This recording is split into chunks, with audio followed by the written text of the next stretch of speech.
Listening to The Trade Gods. What's going on, Player Profiler Nation? I'm Matty Kiwoom. Welcome to the latest episode of Trade Gods. Very good. Very good. Jason. Very good. Jason. And we're joined by a special guest, not Aaron Seslowsky. If you've been rocking with me at all and you remember Alan's appearance there on the game plan, I had the ultimate flub of all flubs calling him Aaron Seslowsky. But no, we are joined by the great and powerful Alan Seslowsky. What's going on, Alan? How you doing? Well, it's good to be with Jason and Michael Kiwoom, and and Jason's what is that, a parakeet? What is that thing real? Like what's going on over there? Poke it. Is it alive? Kind of sadistic shit are you into over there? He's the cockatiel. His name is Pip. Perfectly named. Yeah. What is his name? Pip. P-I-P. Oh, I thought you said it was Pitt, and then I finally knew why you loved Kyle Pitts all this time. No, I just love Kyle Pitts because I'm sadist at heart. Yeah. Fair enough. We got a great show here with Alan on deck tonight. We're getting into the trade deadline season, so we got to bring out some heavy hitters to break down some trades. So we are going to spare no more time. So let's get right on into trade number one.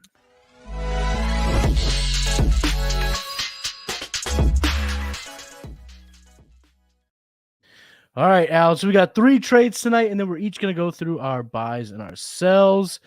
Trade number one. Here is a 14-team, 1 QB PPR start 10. If you notice the name at the top, that is a trade that I did. When Jason and I do trades, we like to throw them in here for some criticism because we can walk our listeners through the process as well as catch any smoke that we may or may not deserve.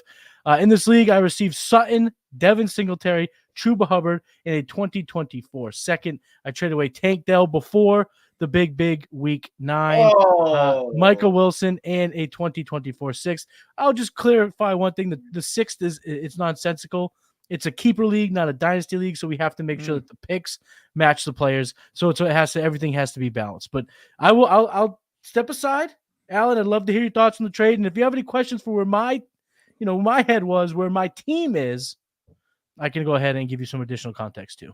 Well, I have a bigger question before we even get into the trade. Do you guys, where are you at on trade deadlines as a thing? Like, should there be one in the dynasty league? Should it just be like in the playoffs, only playoff teams could trade with each other? Just give me like the 30-second elevator pitch from each of you. I'm just curious. Do you need a whole pitch? I mean, I just don't think there should be trade deadlines in dynasty leagues. I know we have it in the NFL, but the reason we have a commissioner, someone with that much power, is if it is truly a heinous trade, they can override it.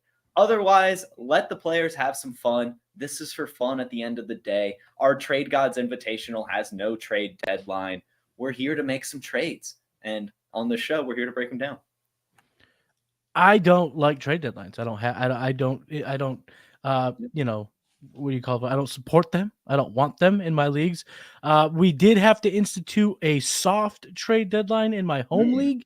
And how we did that was if you didn't own your first round pick and you were not in the playoffs, your trades would be completed, just not processed until after the playoffs, because we play the consolation bracket for the number 1 pick. So we had a season where, and it was me, I'll be honest, it was me. I was just dumping all of my bench players to the person whose pick I owned to help push him in the bottom bracket. So that caused a stink. So we had to make a soft deadline, but I am against hard deadlines. Yeah, I fall a little bit different. I think there should be a hard deadline, but it should be late. It should be 1 week before the playoffs start. So we start our playoffs in week 15. I would institute a trade deadline in week 14. And then you go to war with the guys you got. Now, if you want to have some sort of a trade deadline where people in the playoffs could trade with only people in the playoffs, I'm for that. right? And people out of the playoffs can only trade with people out of the playoffs. I'm for that. It just invites something stinky. I understand and agree with what you're talking about in principle, but I think it just adds one more safety net for no funny business. You know what I'm saying? For sure. Yeah. Like I said, we had no deadline. We had to institute something because I immediately, blurred the lines of ethics in fantasy. But it is what it is. But yeah, trade on the board. Yeah, trade on the board here. I mean, I think I like the Tank Dell side. I mean, obviously, I didn't have the foresight that what will tank the Tank Dell blow up game. I mean, I always liked him. I was trading for him in a couple of leagues here. Michael Wilson, I think we all agree that he's here to stay. Is depending on the start 10, he's going to be a player that hopefully you'll be able to start every week within a year, right? And then you said the picks themselves are just kind of inconsequential. Whereas I don't dislike the players you got there, Matty, with Singletary, Hubbard, and Cortland Sutton, but those strike me as players that are useful this year. And then next year, we don't know. Cortland Sutton would be the guy I have the most faith in. But, again, you're going to start him, but you're never thrilled to do it. And what if he goes to a new situation next year and ends up like a DJ Shark type where, he's not fully integrated into the offense? So I don't think this is unfair. But, looking at this now in week 10, I mean, there's a clear side that you'd rather be on. And obviously we know for dynasty trades that all can change in a week or two, right? Yeah. Mm-hmm. What do you got, Jason? What do you think here? How bad was this trade for me? I think in hindsight now that, of course, the blow-up game happened, you've definitely lost this trade, unfortunately. It really sucks that happened. I did want to say before going into this that I was honestly a bit heartbroken that you traded away Tank Dell. You're actually most of the reason I have so much Tank Dell in my fantasy football. I love Tank Dell. I got him all over. I got him everywhere. He's my flag plant player. He was my flag plant rookie this year. What was your goal in this trade here, Matty? Like, what were you trying? Why did you trade away two rookies that people like for these, let's call them kind of, middling veterans. Middling veterans is the exact term to put it. So let me just paint the entire picture. I am in second place at what would be 7-2, 6-2, whatever the numbers draw. I'm absolutely contender here. The only starter out of all 5 players on the board for my team would be Chuba Hubbard. So the way I looked at it here, Dell was coming off a couple of down weeks. Sutton and Dell for my team was the same role. It was a bye-week filler because each week I start Diggs, Lamb, Deontay Johnson, and Amari Cooper. So Sutton, Dell, the amount of games they make it into my lineup would probably be equal going forward, whereas my biggest glaring issue was running back 2. I got Isaiah Pacheco, but I've been starting Antonio Gibson. I have been starting Miles Sanders, another reason why Hubbard had a little bit of inflated value to my roster here. So the way I looked at it here, this was also before the Singletary bump. So what I was hoping for was that I could flip Singletary this week. Turns out he had a stink week, so I can't. So that didn't always play out. And the 2024 second to me was just another bullet. Now I have 3 2024 seconds. I will be trying my best to consolidate a bunch of these assets into a running back. I'm currently targeting Derrick Henry in this league. I don't know if it'll happen, but the reason this is exactly what it looks like on the surface. A little bit of surplus in terms of bench depth, the youth bench depth, which obviously helps when you're talking about keeper leagues, dynasty leagues, and of course the big Tank Dell week. Had I waited a week to do this trade, I might have been able to kind of take the next 2 steps that I'm trying to do on my team, make it 1, because I think Dell can now put me on the table for a lot of these running backs that I'm coveting. But at the time, I looked at it like, okay, Wilson's never going to sniff my lineup. He's not going to be a keeper. And Dell is a keeper, fringe starter. Let me get another fringe starter and just keep taking the shotgun approach at running back. Yeah. Can I add one thing about Michael Wilson before we move on? Of course. You can add 5. I think the fact that, it is a keeper helps a lot. I think in Dynasty, though, he's one of the better players to target among really all of the Arizona Cardinals. It is always very difficult to bring in metrics, especially when a massive quarterback change is about to change. But Michael Wilson is number 1 in production premium and number 2 in target premium, which are some player profiler metrics that actually factor in really the averages, and being high in those metrics generally means that a positive quarterback change will mean a bump in production. So I think that's really good, especially also being 4th in yards per target and 9th in target quality. His usage in this offense is special. And I do think that with Kyler Murray at the helm, it'll only get better. And something we see a lot on Player Profiler is we have all these metrics, right? And the workout metrics is one thing. And you look at Michael Wilson's and immediately you feel a little underwhelmed. I mean, nothing goes into the 80th percentile. But then if you think about it a bit more, I mean, everything is basically in the 60th, 70th percentile. I mean, he has a 79th percentile agility, 76th percentile burst, and he's 6'1", 216, like the only prototypical wide receiver on this team. And you think about those 70th percentile like workout metrics, like this is compared to NFL world-class athletes. So to even be in the 50th percentile of something is remarkable. So Michael Wilson, while it looks like an underwhelming profile, I think there's a lot to like here, and I'm definitely buying him where I can. Yeah, guys, I think the market likes Michael Wilson. Even I've seen him part of trades going on all over the place. He's only tradable now because he's injured, right? I mean, nobody was really trading him when he was, he had a couple nice weeks. So I know this is kind of spiraled into another conversation about Michael Wilson, but I just saw Javonte Williams paired with Michael Wilson traded for Saquon Barkley in a dynasty league. It's an interesting, he's now become a piece that's getting trades done. So the dynasty market, the keeper market does like him. I will say this too about Mike Wilson in this home league, especially the vibe is typically, I would say 65% of the likes of a redraft and then 35% of the dynasty. So guys like Michael Wilson typically go through the cracks. Like for instance, I got him for Justice Hill, so the fact that he had this much interest, and I mean, he did, this was a focal point of getting a deal done, shows, I think, what the more in-depth dynasty leagues that the three of us are more familiar with would absolutely cover a guy like that. So how many keepers was it, or is it 10 keepers? 20-man roster, so you keep about half your roster. And 14 teams, man. That also expands the that changes the threshold for startability. Like Michael Wilson's going to be a starter if he's producing, if he just based on the track he got off to, guys. So. Yeah, he'll be a starter in our home league for sure. Like next year, I may be looking back on this trade and really, really being disappointed. I mean, having to watch my guy take Dell just rip it up. But anyway, let's move on to the next trade. Another Jamar Chase trade. Alan, you got to know, we always talk a lot of Jamar Chase trades. They just seem to find us here on the show. And our guy in the Discord here, I'll pull up his name here in a minute, but he sent this to me, and I was like, listen, brother, we got to be able to break this down on Trade Gods. He said, oh, dude, go right ahead. I have no problem at all. This is HTH Cards and Memorabilia in the Player Profile Discord. So it's a 12-team PPR Superflex Start 10. He is a 1-7 roster. He is in a full rebuild. This is the context that he gave.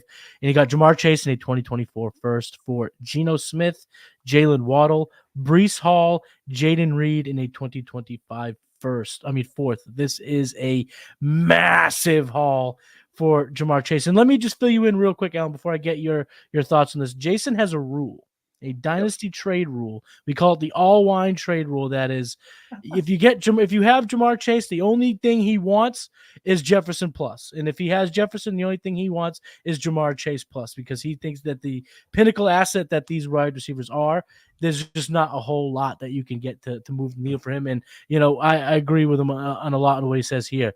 But this is a massive, massive package, Alan. That's what's in my pants.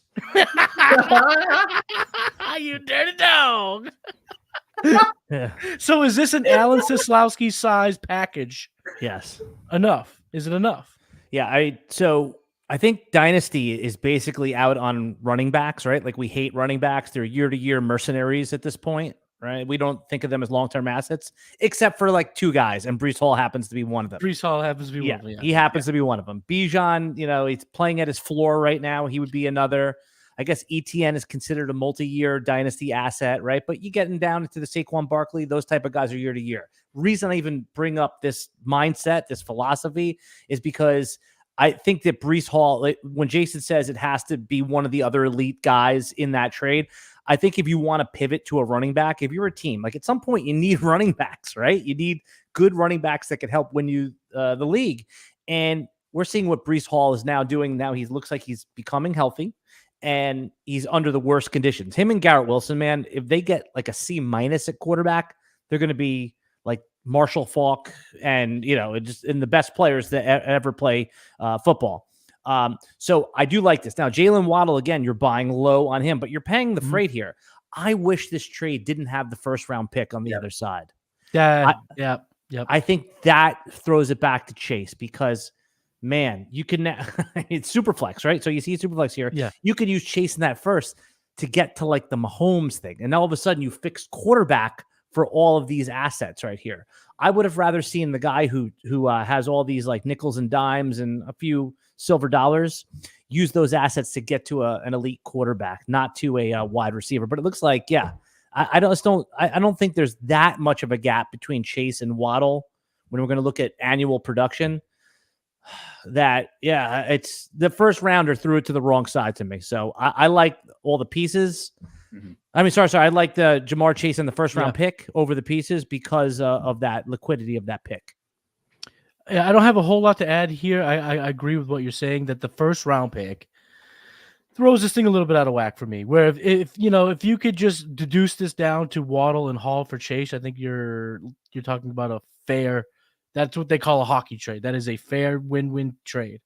But then when you add Smith, Jaden Reed, and a fourth for a first, it feels like, man, that first really starts tipping in the scale big time in the favor of the Chase side. And then when I add the additional context that he's not looking to win now, Breece Hall is the trendsetter. He is the type of running back that I don't think you have to worry about year to year. I think you have a pretty good window because look at even JT. JT was a RB1, then he had an injury played season. It took a little while, but you'd love to have Jonathan Taylor right now for sure. And like you said, Alan, you need running backs, or you end up making a trade where you trade Tank Dell for a bunch of RB2s.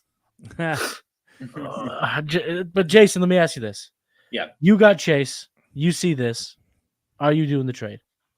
Let's say without the first. You just have Chase. Is this package enough? I think honestly, without the first, I think this is enough.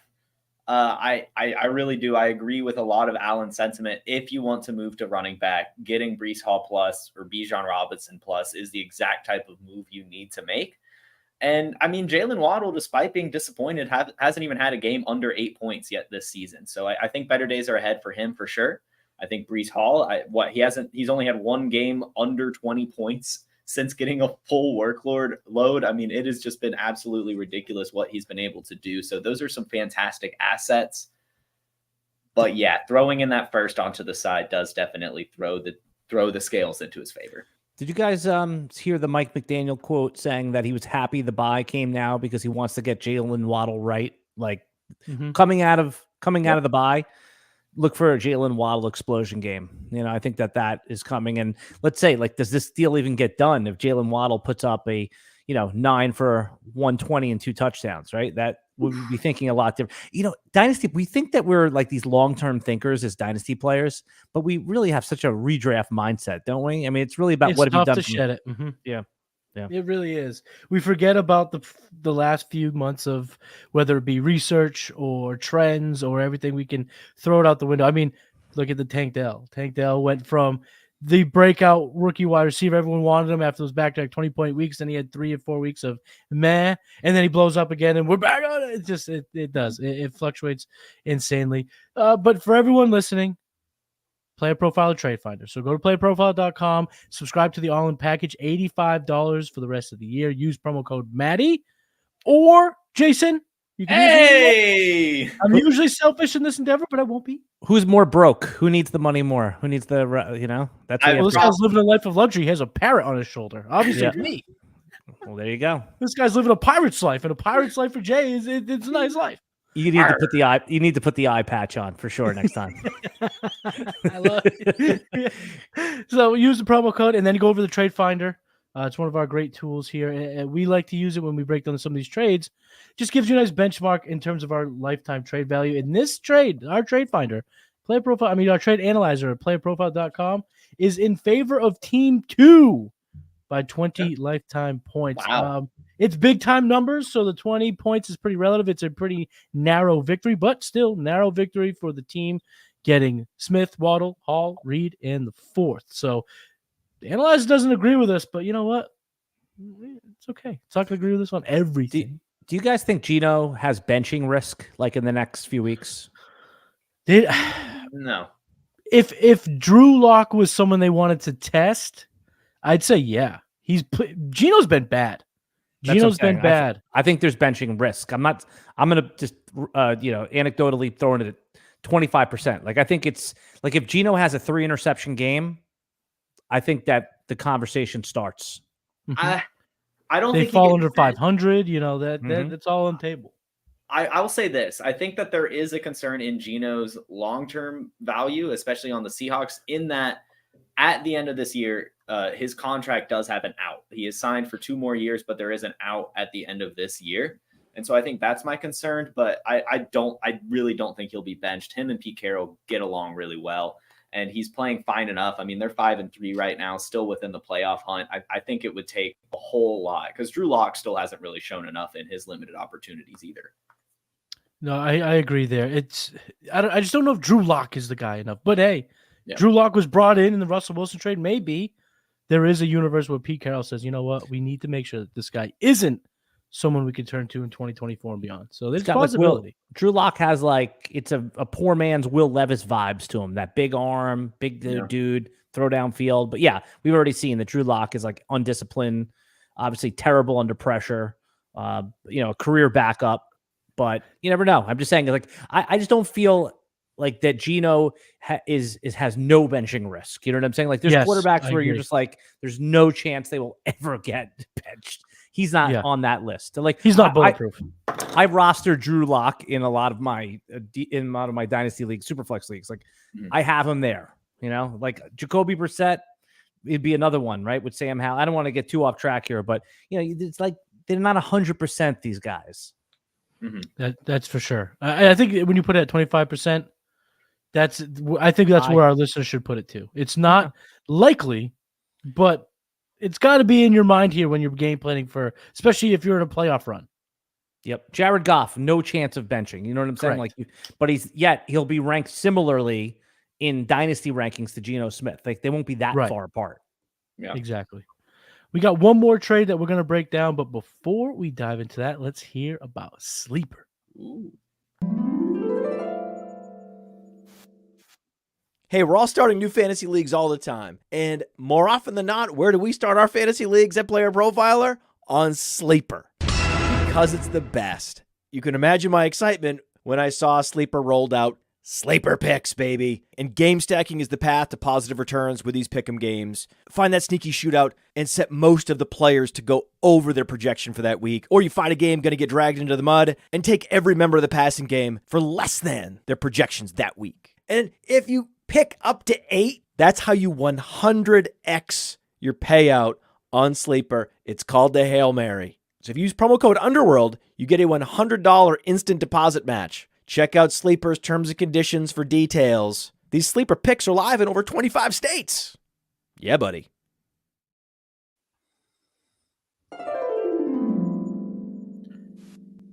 Matty, Kiwoom, Jason Allwine, the trade gods here, joined by Alan Seslowsky. We got one more trade that we're going to break down, and then we got some buys and sells. This is part of a 12-team PPR Superflex 2-point TEP, so big-time tight end premium, but there's no tight ends on the board. But just a fun fact, half point for first down, both rushing and receiving, and it's a start 11. Team A is requiring Amari Cooper, Jalen Warren, a 2024 second, and a 2025 first. And to do so, he's trading away Alvin Kamara and A.J. Brown. Alan, how do you see this trade playing out?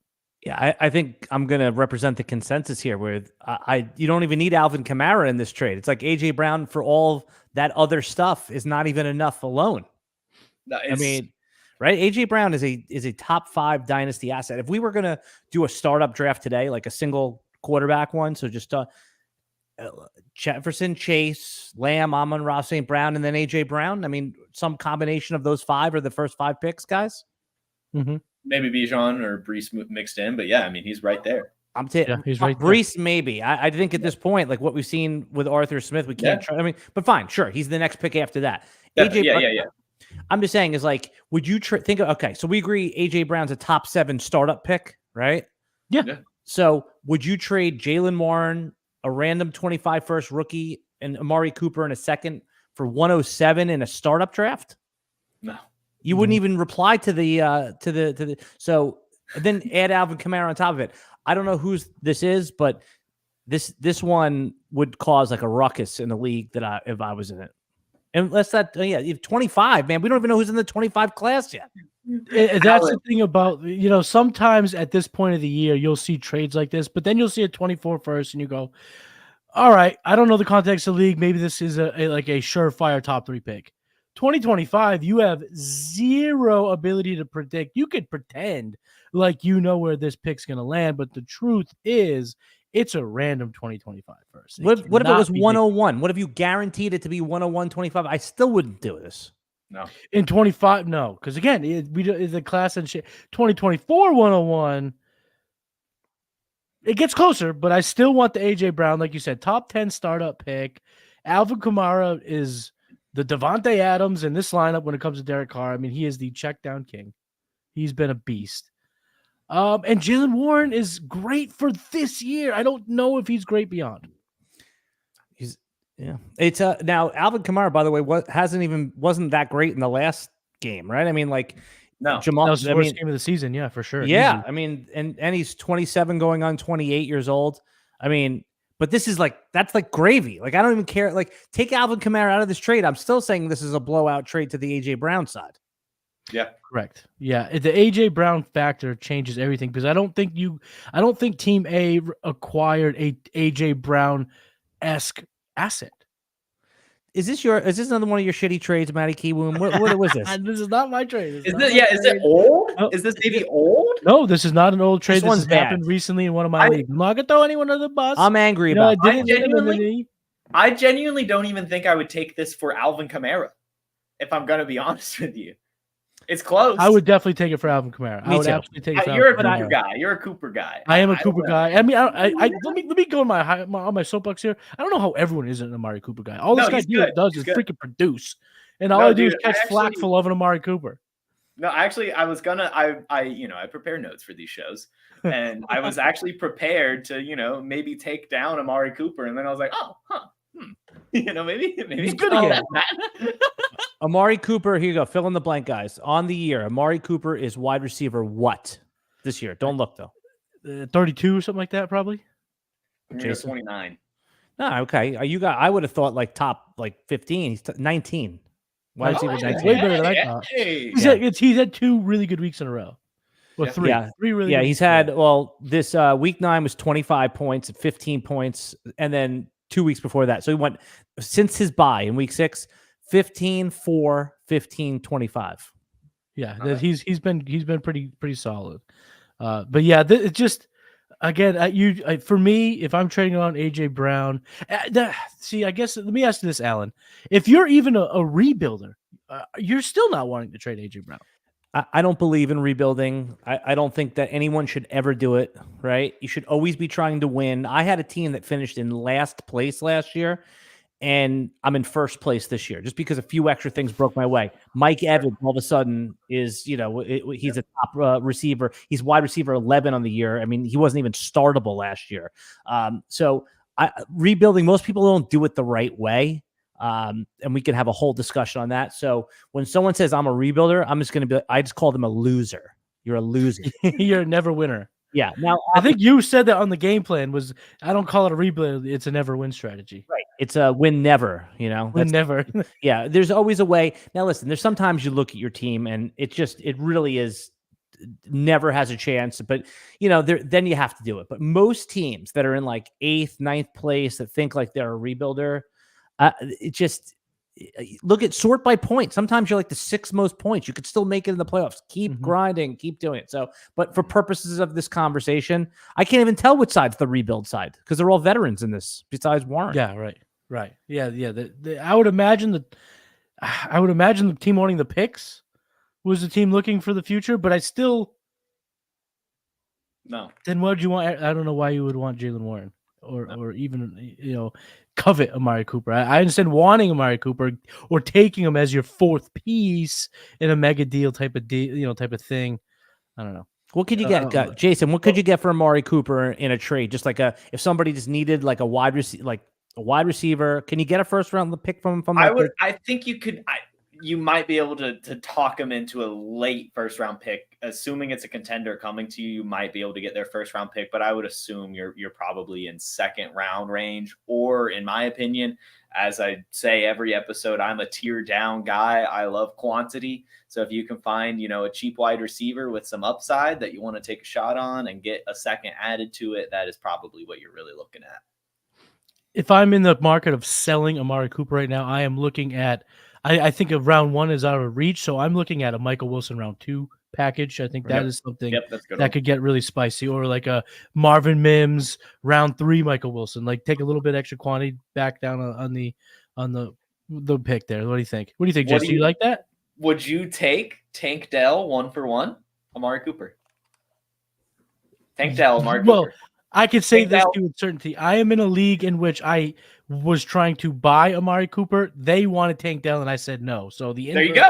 Is also true. I would rather have Tank Dell. Yeah, I love that. The kind of trades that if you want to acquire Amari Cooper and you're a contender, okay, here's like what I found works in the best. Look for, and you want to quote rebuild, look for injured players, distressed assets that are young, and it could be Drake London. He's injured right now, right? Mm-hmm. If you can go to the manager, the first place guy, he's or the second place player that has Drake London and he's just sitting there, or has Daniel Jones in a Superflex league. Okay, you want Amari Cooper? Give me Daniel Jones. Give me Kirk Cousins. Right? Those guys are going to come back. Their careers aren't over. Nobody wants them. You know how hard it is to acquire quarterbacks in a Superflex league. Forget the first round pick stuff. Run into the burning building. We always talk about buy low on these shows. Oh yeah, that's how you buy low. You go after the players that nobody wants that will have value next year. Nick Chubb. I mean, we're going to get into all these type of guys, but those are the type of players. Forget first round pick, second round pick. If you want to trade for a veteran, that's how I found the best way to do it. Yeah, we're. I just got to say this because it just came into my mind. It's a little ridiculous. I have Nick Chubb in the league. I tried to trade Nick Chubb for Taysom Hill. It was declined by the Taysom owner. Wow. By the Taysom owner, yes. Wow. He does have that weird QB tight end eligibility. And the reason why I want him is my team's contending, and I just lost Kirk Cousins, and I needed something at quarterback, anything. I needed something. Yeah. And I was striking out everywhere. So I turned to the darkest reaches of the fantasy universe for Taysom Hill. Couldn't get it done. It's funny. Go ahead. Jason. Buy Desmond Ridder. I'm not gonna talk about that anymore. We're gonna move on. Alan, what did you have? I was gonna say, because I was in a spot where I lost Daniel Jones, Matthew Stafford, and Kirk Cousins on the same Superflex team. So I went even darker. I went to like a really wacky place. I bought Zach Wilson for a 3rd round pick. Desperate times calls for desperate measures. Yeah, I mean, that's Leonardo DiCaprio blowing a dude in the bathroom for crack on Basketball Diaries. Yeah, that's buying Zach Wilson for a 3rd. You're going late 90s Leo on us. This is what you're saying. You're going late 90s Leo. Yeah. All right. Anything else before we move on to America's favorite trade? Segment? Yeah, and you can take away the trade. It has nothing to do with this trade. I don't really care. I just had to have a question for Alan. At the very beginning of this trade, he said that he would make a stink if this happened in his league. And I'm just curious what an Alan Seslowsky pissed off at a trade that happened would look like. Great like, question. Alan, what are you sending to the league chat? So the old me would have really insulted the person and made them feel like it, but that's not smart business, right? So you're basically my first complaint is you go to the commissioner and you say, man, are we really going to let this thing happen? And then when you realize the commissioner's not going to do anything about it, you know what I do? I wait for other people to pile on, and then I kind of sprinkle them. Because I don't want to be. I still need to get deals done with these people. Like, okay, let me give you an example. Right, there was a guy in our. I love that. You're right though, because I don't take the sledgehammer to him, because then I'm the asshole, and then I'm never going to get anything done with the guy. And, that's why we have also a trade match rule, not a trade veto in my Dynasty League, guys. So me and Matty make a trade. It goes up on the board. The rest of the league has 24 hours to match or beat the trade. Either one of us can accept it. We can't change any pieces of the trade. That's sick. Yeah, it happens all the time. Patrick Mahomes got trade matched a couple of, so it basically ensures the star players get traded for fair value. And then, so say me and Matty had our trade. Jason, you came over the top and made me a better offer. Matty still gets one more chance to beat that offer. You I get love final that. say. Oh, I love that. I So- love that call. Yeah, it's in a $300 Treatment. dynasty league. It ensures the long-term health of the league. For sure. I like that. Oh man, I do like that because I do have a problem in one of my leagues where trades like this will happen and go, where the F was I? I could have beat Yeah. this. A No trade one's- match takes that out. No one's allowed to. It says in our constitution, you will never be allowed to say, I wish I knew about this trade, because everybody knows Right. it goes up for 24 hours, you know? Oh, I love that. I absolutely love that. So you come here for the trade breakdowns. What you really get is a way to alter your league for the better. That's trade 1, trade 2, and trade 3. So now it is time for America's favorite segment. It's time to buy and sell. So today we are going to start with the buy team. We got 3 buy candidates for you. Let's start with our guest, Alan Seslowsky. You, sir, are buying the Rams wide receiver, Cooper Kupp and Puka Nacua. Yeah, I mean, Cooper Kupp, I think, is the better player to focus on here, because he has lost so much trade value in the dynasty market, right? Like it's like in Rocky IV when the Russian got cut, right? He was no longer Superman. You remember that in Rocky IV? Yes, when he stars Oh, blood, it was like, oh, Russians cut. It is time to run into the burning building. It's time to buy Cooper Kupp. Matthew Stafford's presumably going to come back. And right now, I think you can get him for a single first-round pick if you're a contender, right? Like, you can go in there with pick 110 through 112 if you think you're a final 4 or 5 team and say, throw it down on the counter and say, give me Cooper Kupp. I mean, only a month ago when he was producing, because he's been, we've seen chinks in the armor with his health, is that you got him for first and a second. Right now is the time to run in there and buy Cooper Kupp. He's an elite player, and when elite players are distressed assets, this is the time to buy. Now, could it go wrong? Could it be like, once it's gone bad, it never goes back? Sure. And then when I say buy low on Puka Nacua, guys, you're still going to have to pay fair value. It's just that now, because he's had a couple down weeks, he's buyable. right. But you're not getting a discount. On Cooper Kupp, you're actually going to get a discount. His fantasy manager wants out. And if you're dealing with someone that's also in the top 4 or 5, I mean, this is where you flip Drake London for him. I used his name a couple times because he's down right now. Mhm. This is where I wouldn't be surprised if you can flip Tank Dell for him at this point, coming off the big week. Yeah. These guys are crossing paths on the dynasty value chart. This is the arbitrage moment to nail Cooper Kupp. And Jason, you were singing the praise of buying Cooper Kupp. I don't know if it was the last episode or the last trade, video that we did, but I know you were saying buy Cooper Kupp. So this is your opportunity to, like Alan said, get a superstar on a bit of a discount. Or if you love Nacua and you've been kicking yourself in the ass all year because you didn't pull the trigger in your rookie drafts, your startup drafts, what have you, there's an opportunity here to buy. Jason's buy is another superstar whose value is a little bit low, and that's Saquon Barkley. Yeah, and this is, I would say, the only time you're going to be able to buy this guy. I know in Dynasty, as mentioned earlier in this episode, the running back shelf life is low, and people don't like to have players at the age of 27 like Saquon Barkley. But especially if you're a contender, I think Saquon Barkley is the perfect, and I mean perfect, buy player right now. So far, he's only had 1 game over 20 points, so we haven't even seen the ceiling yet. And he hasn't eclipsed 3 receptions since week 6. And we're now heading into week 10. And despite that, he's only, and I mean only, had 18.8, 15.8, and 14.3 points in the last 3 weeks with only having 3 receptions. That's a pretty good output. And with those, he's only had 1 touchdown over the last 3 weeks, meaning, yes, Saquon Barkley has had over 100 yards the last 3 weeks, and it is so quiet. 2 weeks ago, he had 39 touches in a single game, 26 last week. I think that going forward, Saquon Barkley is going to be fed in the absence of Daniel Jones. I'm talking 30 touches a game at least. and hopefully the touchdowns come. But even if they don't, you're talking about a really, really good floor and a really, really good athlete. So go spend up for Saquon Barkley. Al, let me ask you this. Does anybody of you get a little nervous knowing that Tommy DeVito is going to be manning the ship for the next at least 3 games? Well, my clown, will I amuse you? That Tommy DeVito from Goodfellas? That was his character's name, right? The Joe Pesci character was Tommy I think DeVito. it was. Yeah, it was Tommy. I can't remember if it was DeVito. Yeah, it was Tommy DeVito. If you Google There it is. That's what it was. Yeah. Am I clowny?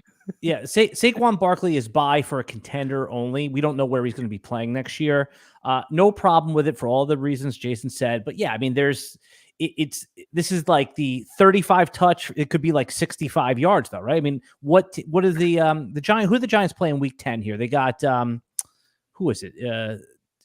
I knew they have playing a good team. Nobody. I can't think of it. Why, yeah, look it up. I'm trying to think. Why? Now, Is it in the head? we're talking about 200 yards and 2 touchdowns. Yeah, Who are they playing? Cowboys. Cowboys, right? That's what I'm saying. So, if you're going to do this, I would wait one more. I would like next week when he gets totally smothered for 35 yards by the. You think Dallas is not just going to be like, okay, let's put 4 guys shadowing Saquon and then let Tommy, my clown and my amuse you, DeVito, throw the football. So I like Jason's thought process here, but just one more week, you might be able to get him for a single first. I love it. I love it here. And we as fantasy football or just football fans were deprived of the Tommy DeVito versus Ben DiNucci matchup that could have been if these 2 years had aligned where you could get Ben DiNucci and Tommy DeVito. By the way, Great. Great work, guys, on the graphics and all this stuff. You guys are like, this is like a well-produced show. We try. We've been working at this. We've been at this for over a year now. Alan. Yeah. No, you guys got it down. I have to say, like, standing ovation on like the whole production. Oh, I love it. Well, thank you for the compliment. We had to roll out the red carpet, obviously, for a guest like of your stature. Appreciate it, man. My buy is, let's keep it in New York. It's Garrett Wilson. Garrett Wilson is someone that I was wrong on at the beginning of the year because I didn't know whether he was going to be the unequivocal wide receiver 1 for Aaron Rodgers. Then when Aaron Rodgers got hurt after 4 snaps, I didn't know where it was going to go. But here we are. And the volume, believe it or not, is what's keeping Garrett Wilson in the top 20. He's had 12 plus targets in 4 of his last 5 games. And the last time he saw less than 7 targets was week 1, a game that obviously had a crazy amount of turmoil. But in that game, he made an insane one-handed game-winning or game-tying touchdown reception. And when I look at playerprofiler.com and I want to look at underneath the hood, he's amongst the top in the league in all the categories that I like from your alpha wide receiver types. The air yard share, red zone targets, target share, all of that is at the top of the league. The kid is an absolute baller. And guys, I'm starting to believe it. Aaron Rodgers is coming back.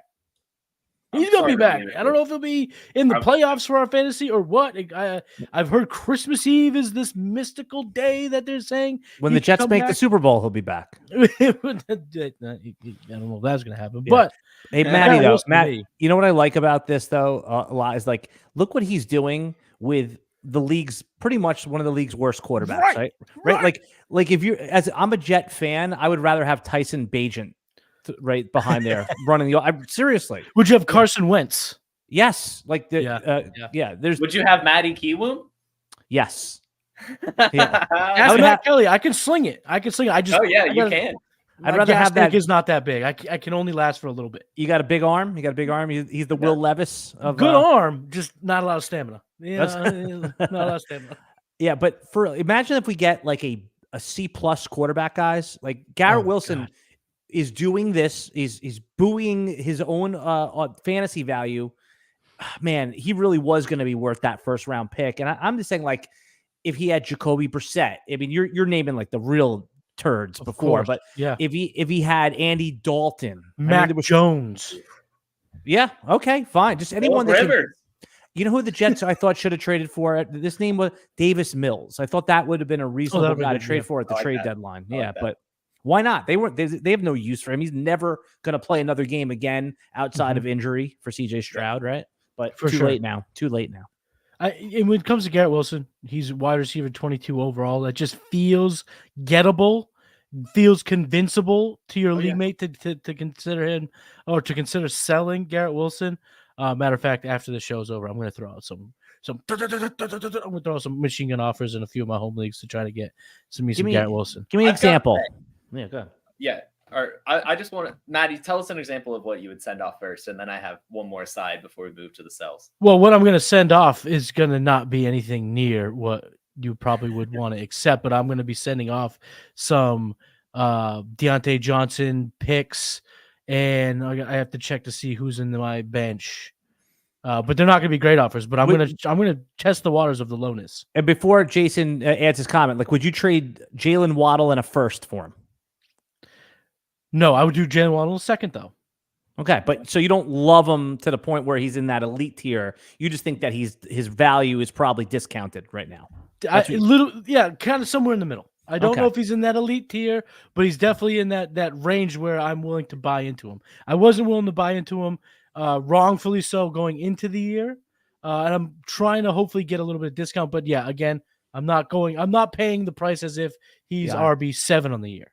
Got it. Jason. Yeah, my aside here is just really to Matty. Matty, could you imagine if we were told in, say, June, July, that our Week 10 buy candidates would be Cooper Kupp, Saquon Barkley, and Garrett Wilson because they've had such a rough season to this point?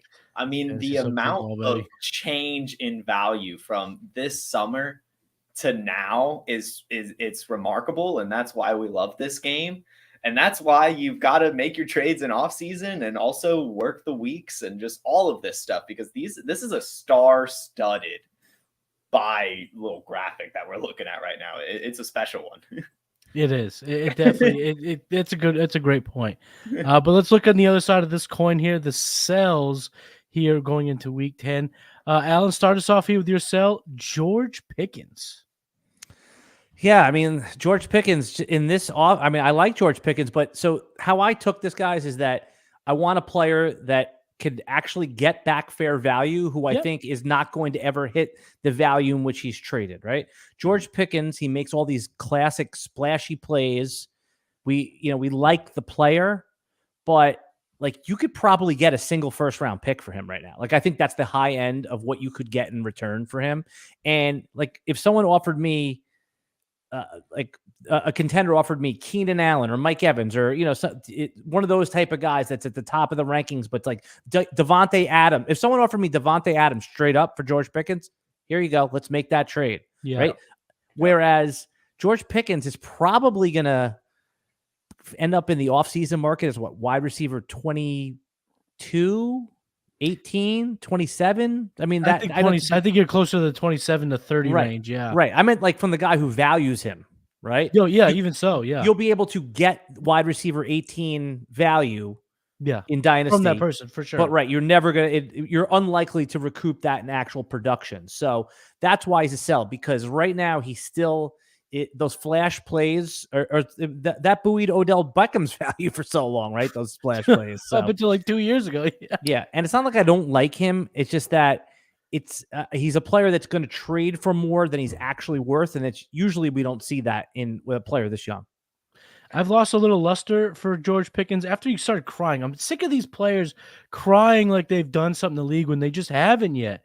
To say like free me, it's like, well, just you're the one that couldn't keep your feet in bounds when that wasn't even a Tony toe touch. That should have been a layup for everyone in the league, and he couldn't do it. And he's crying about it. So I don't like that. That's an aside from. Do you remember the DJ named Tony Touch? Is that why you said that?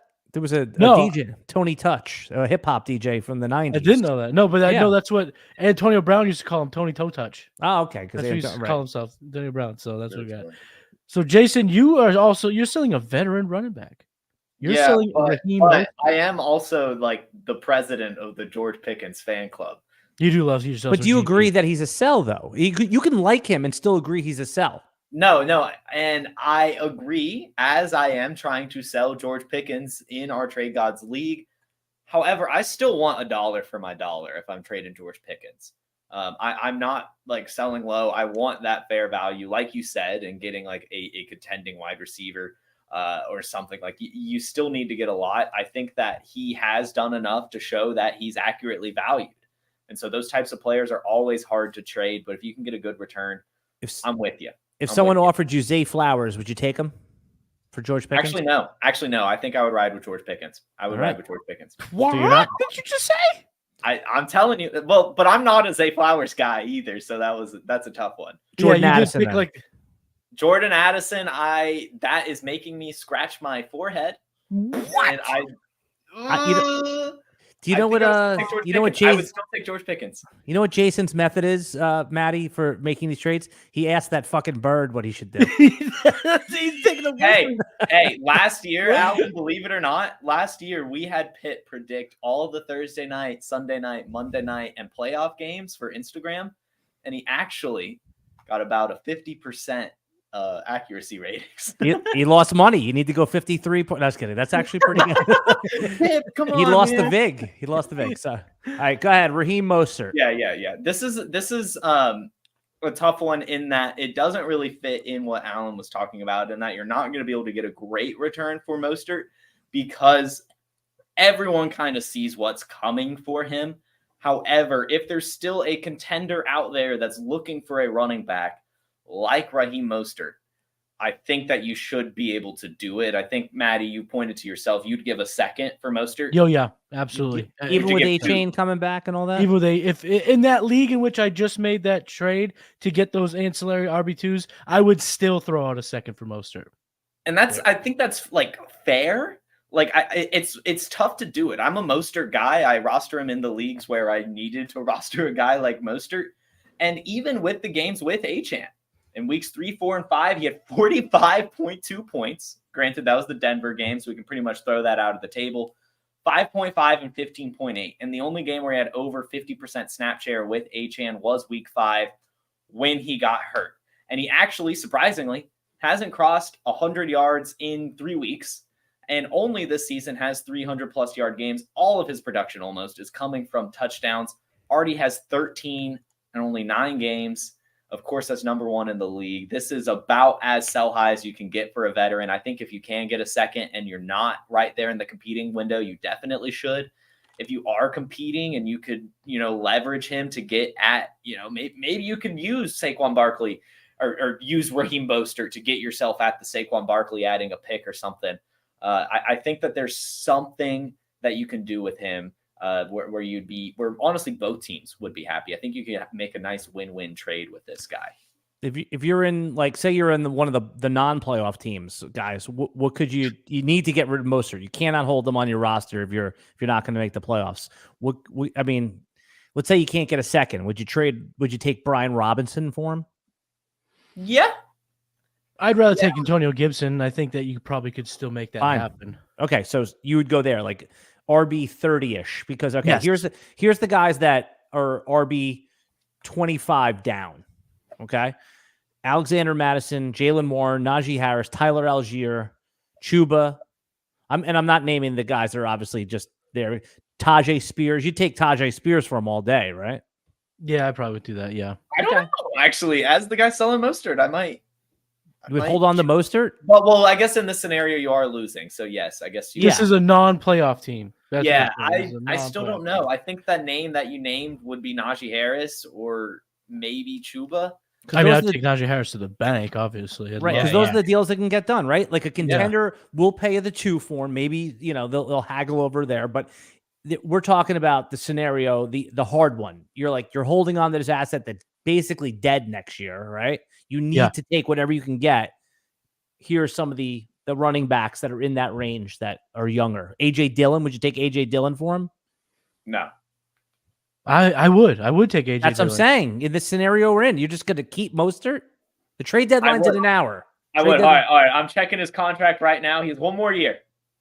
Okay. So, yes. But what I try to remember, like we talked about this earlier in the show, these redraft mindsets. Remember how none of us wanted Mostert going into draft season, and then we just stumbled into needing him, and that's going to happen again. So even if there's a chance he's an asset in 24, you could get him for free in July. So I'm selling now, and I'm Okay. taking all the names that you mentioned. Right. We could keep going, and I probably would say yeah to a lot of them. I might surprise a few, honestly. Jalen Warren. That's the last one. I won't hold this up here. Like if someone said, "Hey, man, give me Mostert. I'll give you Jalen Warren. Maybe he turns into something," and you're just sitting there at the trade deadline, you would hold him into the offseason, Jason, right?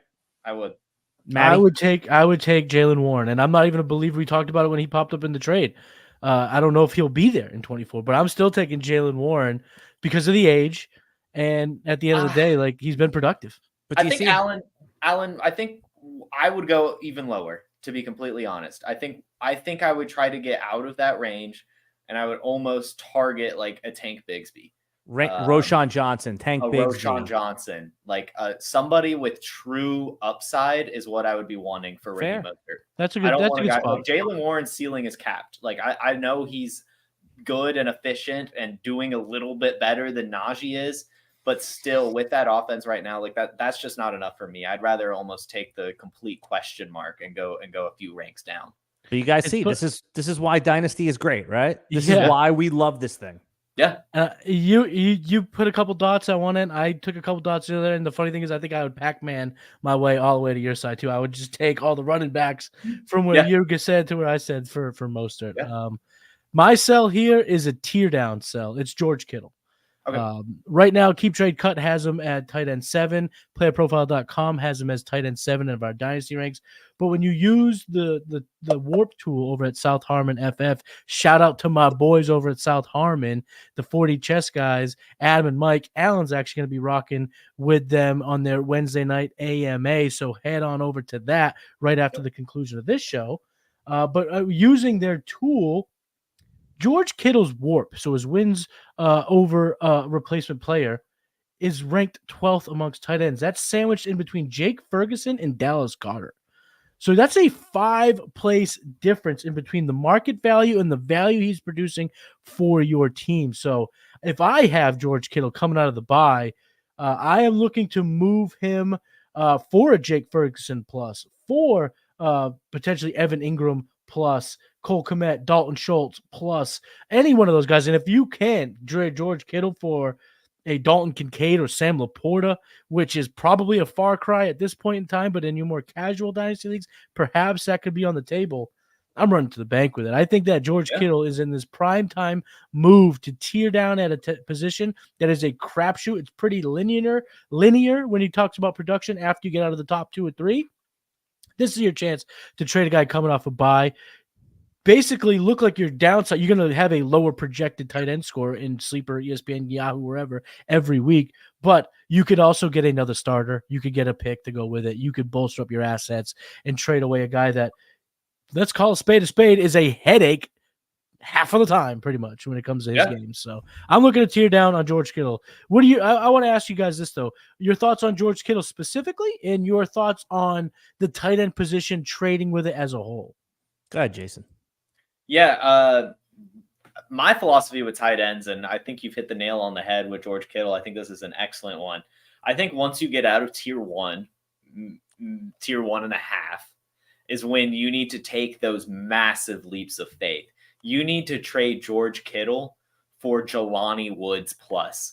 You need to go get and your Jelani Woods love. He has been surpassed by all the tight ends on that roster, and you still love Jelani Woods. Because all those tight ends are producing despite being terrible at football, Matty Kiwoom.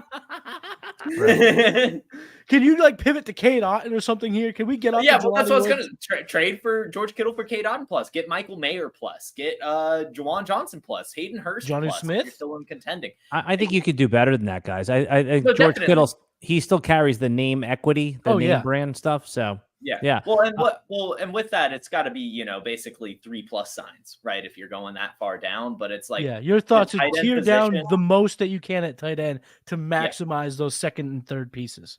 Definitely. Yeah. Cause it's a crapshoot anyway. You might as well just go for the guy that you think has a high ceiling. And that's just coming to an answer within yourself. For me, for some reason, it's Jelani Woods. For others, it's Cade Guy's on IR, man. Yeah, and he'll, for some reason, be back at some point. He's Donald Parham, basically, that guy, I think that's it's a sharp play. Like this time next year, we could be talking about Jelani as the top 12. I mean, it's, he's in that bucket. I totally hear what you're saying.